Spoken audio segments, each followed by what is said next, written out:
Hello everyone, welcome to the channel. Pigmentation, white head आणि black head यांचा मला कायमच प्रॉब्लेम असतो. त्यासाठी मी घरात काही ना काहीतरी उपाय करत असते. आज आपण एक नवीन स्क्रब ट्राय करूया, पण ते करण्याच्या आधी मस्त फेस वॉश करून घेऊया.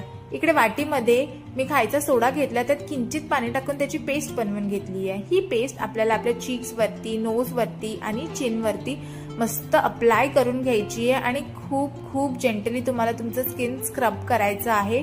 बिलकुल पण हार्श होऊ नका, नाही तर फर्स्ट टाइम तुम्हाला थोडंसं इरिटेटिंग वाटू शकतं. जर तुम्हाला जास्त ब्लॅक हेड आणि व्हाईट हेडचा प्रॉब्लेम असेल तर हे करायच्या आधी तुम्ही स्टीम घेऊ शकता. मस्त 2 मिनिटं आपण स्क्रब करणार आहोत खूप जेंटली, आणि त्याच्यानंतर 5 मिनिटं त्याला तसंच ठेवायचं आहे. 5 मिनिटांनंतर आपण नॉर्मल पाण्याने हे वॉश करायचं आहे.